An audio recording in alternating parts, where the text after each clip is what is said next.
Onye na-anọchite anya Awka South 1 n'ụlọ omeiwu Anambra State bụ Maazị Henry Mbachi ekwugo na ya ga-etinye akụrụngwa nkesa eji eje na ịntanetị n'efu ya bụ Wi-Fi na ogbe niile na ụlọ akwụkwọ ọhaneze niile dị n'Awka. Maazị Mbachi kwuru nke a na njedebe izuụka ndị ntorobịa 2023 na mbupụte akwụkwọ ozi The Light Magazine nke mbụ na mbụ nke otu Catholic Youth Organization of Nigeria CYON n'ụlọ ụka St. Peter's Catholic Church Nkwele Awka. Amaka Chibụzọ Okoye jere ya bụ mmemme weta aka ịga n'ugbu a.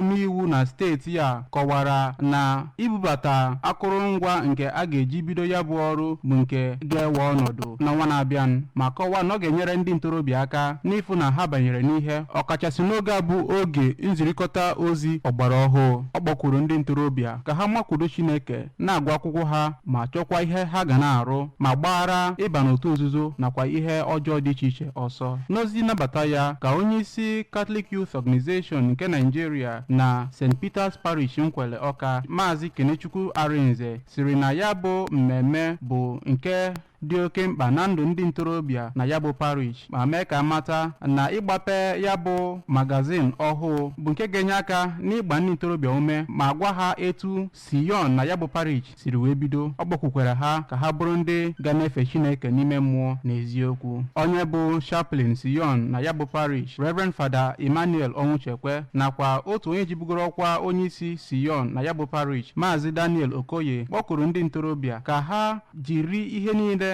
ha mụtara na ya bụ mmemme wee bara onwe ha uru ma kọwaa na ya bụ mmemme na-achịkọbara ya n'iji fụ na ndị ntorobịa Katọlik bụ ndị ga-aba n'ihe ma bụrụ ndị eji amaatụ n'ụlọ ụka nakwa n'obodo. Onye bụ editor in chief nke ya bụ The Light Magazine ma bụrụkwa otu onye ọrụ na Anambra Broadcasting Service Maazị Kenechukwu Chukwudi nakwa otu onye kwadoro ya bụ mmemme ọkaiwu Basil Obiora rụtụrụ aka n'ọtụtụ uru ndị ntorobịa ga-enweta na ya bụ mmemme. Anọ na ya bụ mmemme mee ịkwụ n'ahịrị mee asọmpi bọọlụ ụkwụ mee ajụ aza na zon niile dị na parish ahụ nyekwe onyinye ndị zatara ihe ma wa achịcha ya bụ mmemme ma wee gbapee ya bụ The Light Magazine bụ nke mbụ na mbụ na ya bụ parish.